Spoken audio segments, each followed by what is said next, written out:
Kierowca po drodze teraz sobie rozmawia przez komórkę. Trzyma jedną ręką kierownicę i tutaj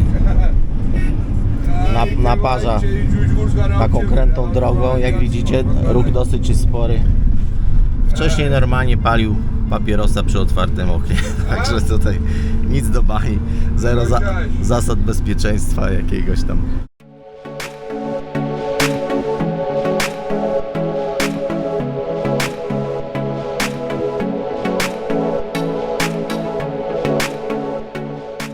Za 60 tych tetri, czyli nie całe jedno lari, udało mi się taką marszrutką dojechać tutaj na obrzeża Kutaisi i teraz będę szedł w okolice McDonalda, gdzie znajduje się dworzec główny i stamtąd podobno dojadę, odjeżdżają autobusy w kierunku Tbilisi, no i po drodze w kierunku Gori, tak?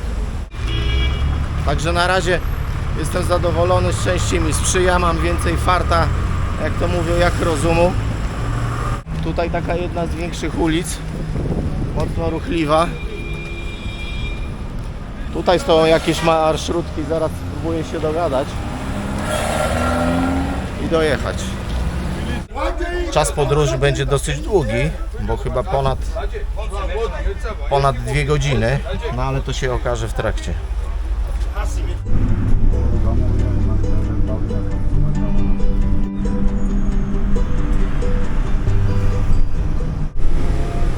Można też dojechać stąd pociągiem, który cenowo, nie wiem, czy może trochę drożej wychodzi, jeździ szybciej, ale podobno warto się przejechać marszrutką, bo to są takie doznania trochę ekstremalne. Widoki może fajniejsze, lepsze. No i spoko, myślę, że to są te widoki i te wrażenia, których byście nie mieli po prostu jadąc pociągiem.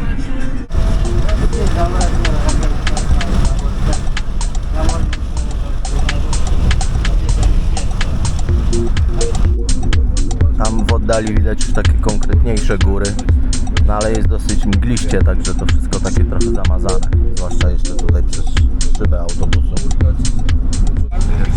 No, ja jestem z tych czasów, gdzie język rosyjski był językiem obowiązkowym w szkole podstawowej.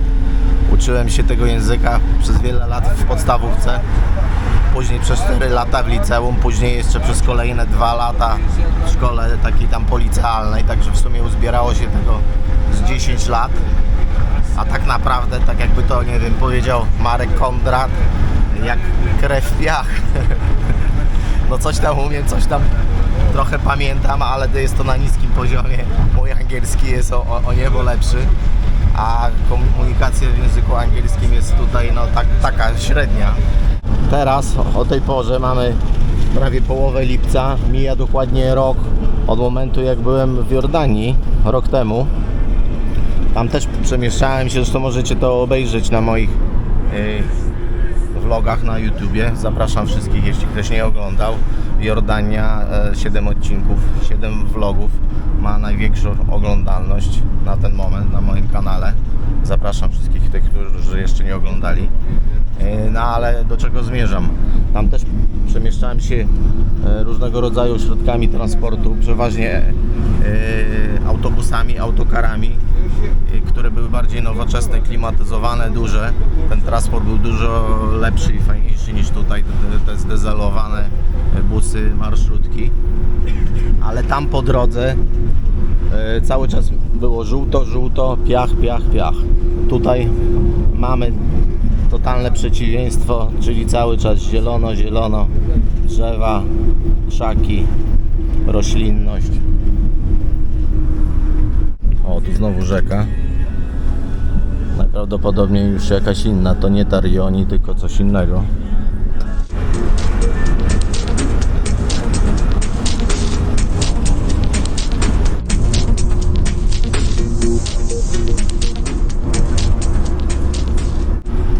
Kierowca po drodze teraz sobie rozmawia przez komórkę. Trzyma jedną ręką kierownicę i tutaj naparza taką krętą drogą. Jak widzicie, ruch dosyć jest spory. Wcześniej normalnie palił papierosa przy otwartym oknie, także tutaj nic do bani, zero zasad bezpieczeństwa jakiegoś tam. No u nas w Polsce raczej to już nie bardzo jest do pomyślenia, też jestem zawodowym kierowcą i nie mógłbym sobie na to pozwolić. Ja zresztą nie palę, ale nawet gdybym palił, no to po prostu szybko bym robotę stracił, gdybym w czasie jazdy sobie papieroska zapalił, przewożąc pasażerów. No ale tutaj tak to właśnie wygląda.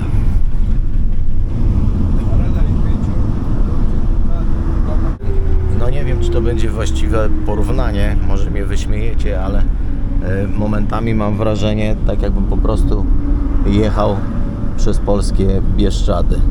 No tak to mi przypomina, te krajobrazy tutaj trochę przypominają polskie Bieszczady. Te górki nie są tutaj za duże, zalesione, zielone, przynajmniej tutaj na tej trasie. Będziemy wjeżdżać do tunelu. O, już jesteśmy.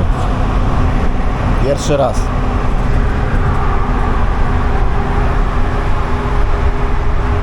Taki teraz odcinek tunelowy.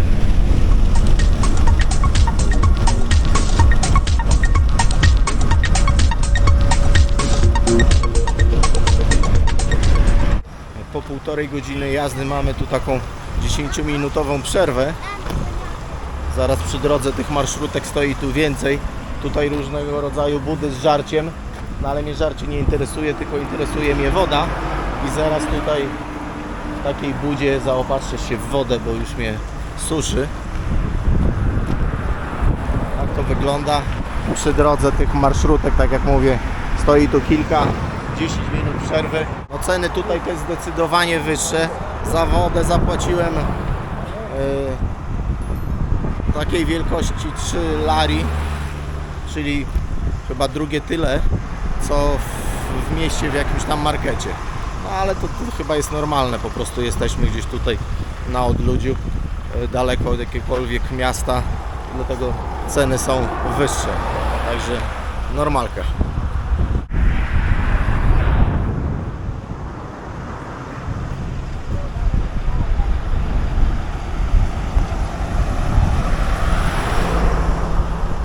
Tak jak się zanosiło, właśnie zaczął padać deszcz.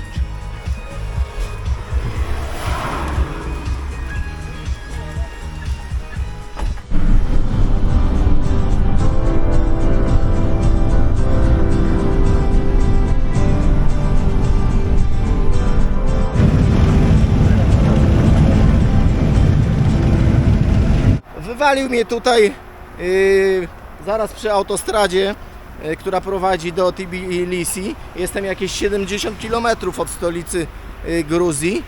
No i tutaj, tam jest ta główna autostrada. Teraz tutaj idę do takiej bocznej ulicy, która prawdopodobnie prowadzi do Gori. I nie wiem, czy będę musiał tam podjechać, coś tutaj łapać, czy po prostu dojdę tam z buta, bo to chyba nie jest daleko. Dokładnie. Zobaczcie, mamy tutaj znak Gori. Także idę na razie z buta, zaraz sprawdzę na mapie, jaka to jest odległość. Spędzę tu trochę czasu w tym Gori. No i później spróbuję dostać się do stolicy, do Tbilisi. Albo marszrutką, albo spróbuję, bo też takie miałem założenie, ten kawałek, czyli te 70 km przejechać stopem. Tutaj jest jakiś przystanek, może tutaj jeżdżą jakieś autobusy na tej trasie, na pewno coś tu jeździ jeszcze, ale no zaraz się zorientuję, tutaj jacyś Państwo stoją. Wsiadam do takiego miejskiego autobusu tutaj, pełna kultura, coś jak u mnie w mieście. Zobaczcie, tutaj podobno trzeba mieć jakąś specjalną kartę, żeby tym jechać, ale pan powiedział, że on zrobi to za mnie, bo ja nie wiem, o co chodzi. Ja wziąłem do tego. Spasiba, больше spasiba. Nie wiem, no pan za mnie zapłacił, nie wiem, o co chodzi, jakiś tutaj emeryt, to jakąś specjalną kartę trzeba mieć, bilety. Tam nie wiem, o co chodzi. Dobra. Także idzie wszystko jak z płatka. Dobrze jest.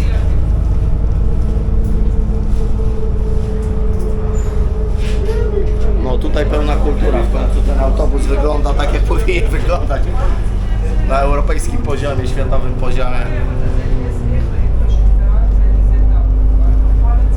Dobrze jest.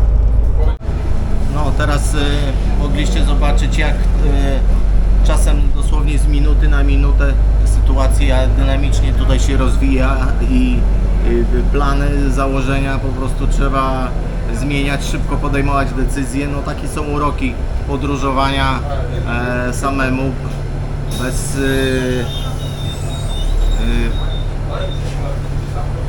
jakichś tam biur podróży, bo widzę, tu trochę więcej ludzi wsiądzie, do tej pory było pusto i pan chyba klimę uruchomił, bo zaczyna być troszkę chłodniej. Dobra, nie będę kręcił. Z tego, co GPS mi pokazuje, mam dosłownie 550 metrów, tam gdzieś w prawo muszę odbić, 550 metrów do tego Muzeum Stalina, także idę już tutaj z buta.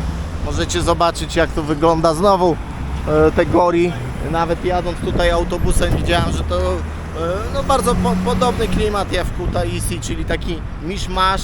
Z jednej strony czuję się, jakbym się cofnął 30 lat do, nie wiem, lat 80. w Polsce.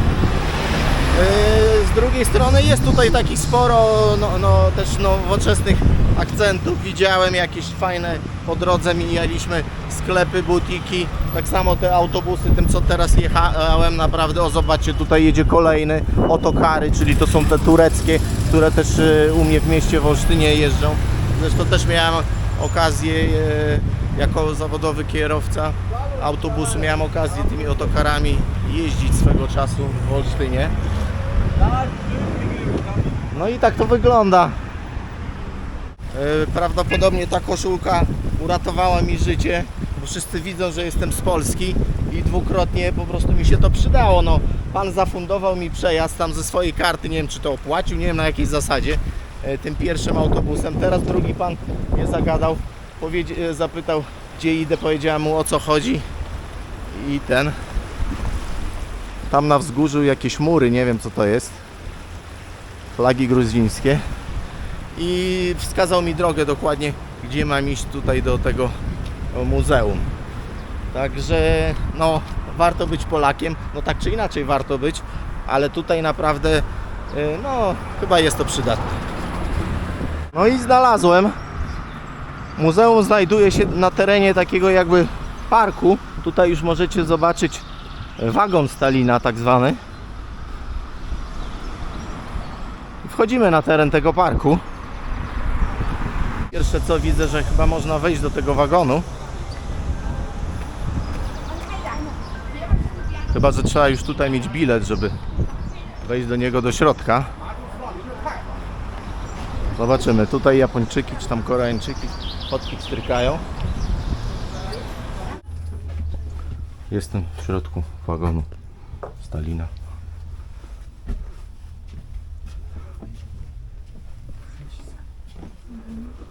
Poszczególne tutaj pokoiki, tak z grubsza wam tu pokażę. Przedziały sypialne.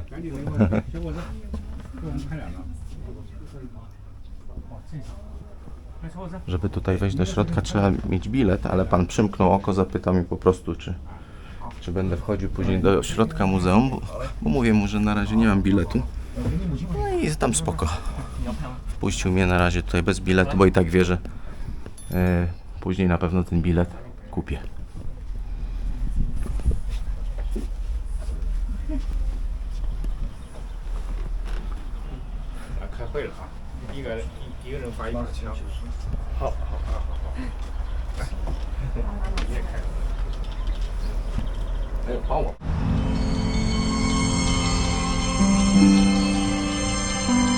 O, wracając do tematu, nasz główny bohater. Pochodzę najpierw tutaj na zewnątrz, po tym parku, pokażę wam, jak tutaj fajnie to jest dosyć wszystko zorganizowane, przedstawione. Róże, kwiatki.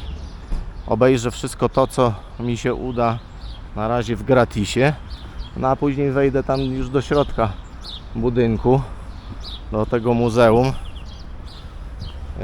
Spróbuję doczytać dokładnie. O, być może to tutaj tak to wygląda. To jest chyba właśnie dawny dom, miejsce, w którym urodził się Stalin.